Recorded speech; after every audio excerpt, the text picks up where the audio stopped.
Le malheur de la femme infidèle.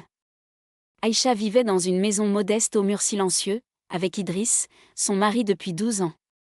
Leur amour, jadis vibrant, s'était lentement effacé dans les plis du quotidien. Idriss travaillait dur, souvent absent, croyant que le confort matériel suffisait à nourrir le cœur.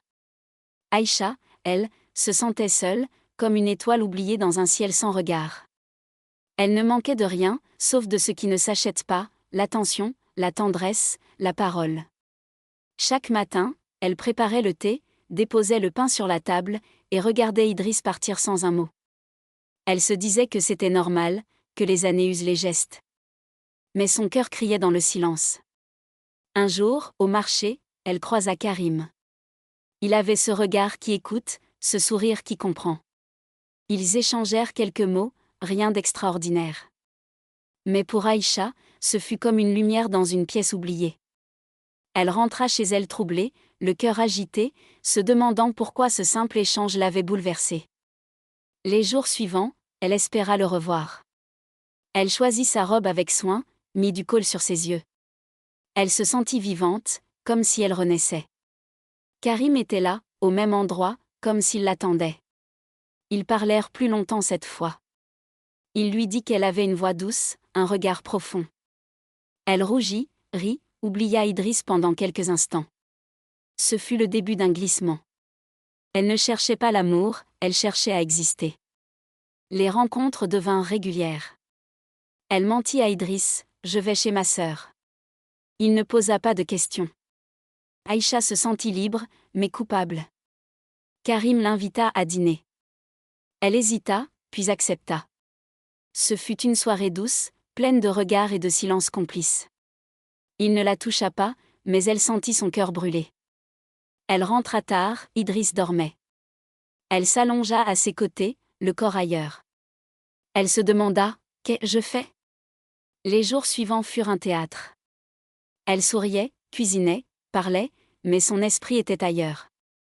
Karim devint son refuge, son échappatoire. Un soir, ils franchirent la ligne. Ce fut tendre, passionné, interdit. Elle pleura après, mais ne regretta pas. Elle se sentit vivante, désirée. Mais le poids du secret grandissait. Idriss commença à remarquer son absence. Il lui demanda, « Tu es différente, tout va bien ?» Elle répondit, « Je suis juste fatiguée. » Il la regarda longuement, sans insister. Karim voulait plus. Il lui parla de départ, de recommencement. Aïcha était perdue. Elle aimait Idriss, mais ne se sentait plus aimée. Elle aimait Karim, mais ne le connaissait pas vraiment. Elle vivait entre deux mondes. Un jour, Idriss trouva un message sur son téléphone. Il ne dit rien, mais son regard changea. Le soir, il ne rentra pas. Aïcha paniqua, appela, pleura. Il revint tard, le visage fermé. Il dit, « Je sais. » Elle s'effondra, demanda pardon. Il ne cria pas, ne frappa pas. Il dit simplement, « Tu m'as tué sans bruit. » Les jours suivants furent froids, distants. Aïcha tenta de réparer, mais les mots ne suffisaient plus. Karim disparut, comme un rêve qui s'efface. Elle resta seule, face à ses choix. Idriss dormait dans une autre chambre. Le foyer était intact, mais le cœur était brisé. Aïcha pria, pleura, jeûna. Elle demanda à Dieu de lui rendre ce qu'elle avait perdu. Mais certaines blessures ne guérissent qu'avec le temps. Et le silence. Abonne-toi pour la deuxième partie de l'histoire.